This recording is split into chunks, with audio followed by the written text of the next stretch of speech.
Assalamualaikum warahmatullahi wabarakatuh. Baik lagi di channel Akbar CK. Pak Jokowi diundang Pak Prabowo Subianto untuk menghadiri parade senja di Akmil Magelang, ya, di retreatnya kepala daerah. Sudah jatuh tertimpa Jokowi.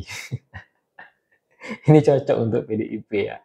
Kemarin Gibran sebagai pemateri.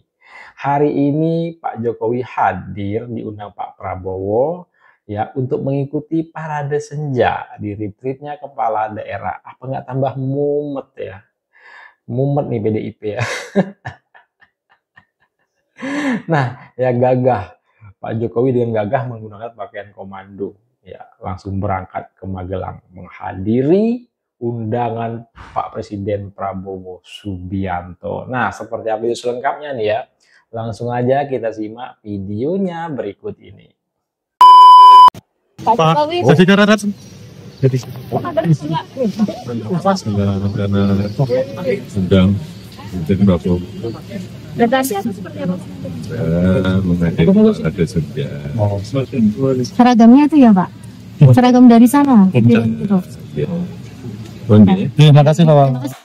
Menghadiri parade senja diundang Bapak Prabowo. Apa nggak mumet? Mumet PDIP. Gimana cara memisahkan Pak Jokowi dan Pak Prabowo? Ternyata seintens ini, ya, sesolid ini Pak Jokowi dan Pak Prabowo. Bapak hati-hati. Anak merajuk, matanya merah. Oh, ini kemarin. Bertemu Pak Raden diberi kedongdong. Kalau sudah jadi kepala daerah, perintah Bapak Presiden dipatuhi dong. Dua kepala daerah PDIP yang ikut retreat akan pindah partai. Bagus Pak. Bagus banget. Bagus tindakan Bapak ini. Karena Bapak dipilih oleh rakyat dan bertanggung jawab terhadap rakyat. Bapak ini harus nurut sama rakyat. Harus menjalankan tugas dari rakyat. Bukan nurut sama partai. Karena Bapak ini eksekutif. Bapak ini kepala daerah. Jika sudah terpilih rakyat, maka pertanggungannya kepada rakyat. Terus harus sejalan dengan pemerintah pusat. Beda dengan DPR. DPR kan ada fraksi. Fraksi kan harus mengikuti keputusan dari partai. Apa yang dilakukan harus ikut partai. Kalau kepala daerah enggak. Dan Bapak kalau keluar dari partai Bapak tetap jadi bupati. Tapi Bapak keluar dari bupati, Bapak jadi petugas partai, mau ngapain? Ya kan? Saya sepakat. Semoga kader-kader yang lain dari partai Bapak mengikuti jejak Bapak. Respect.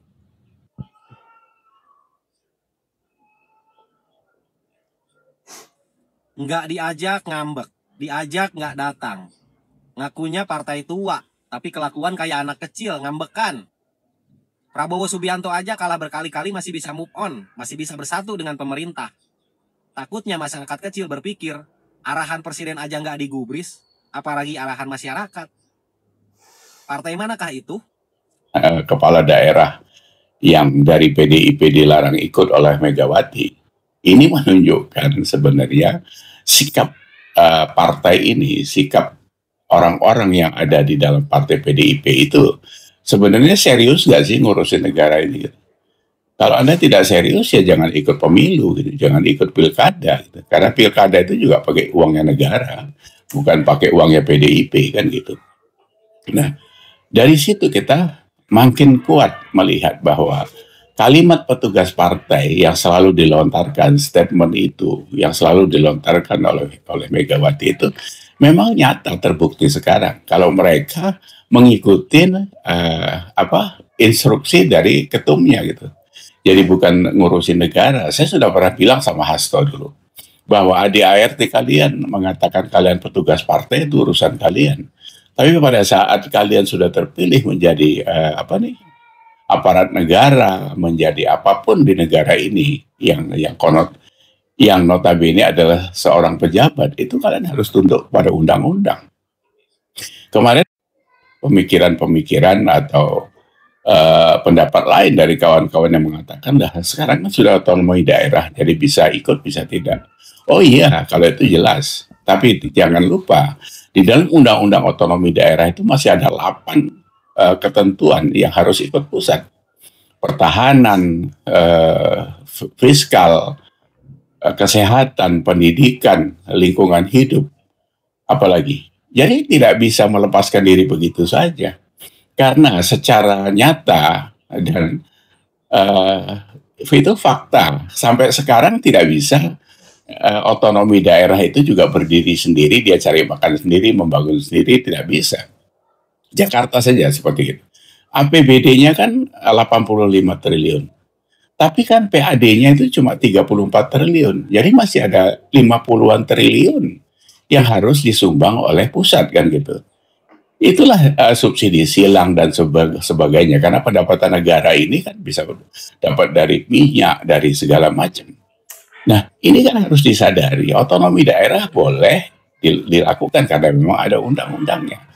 Cuma yang mana saja yang boleh dilakukan sendiri, ya mungkin arah infrastruktur di kabupaten itu mungkin bisa dikembangkan sendiri.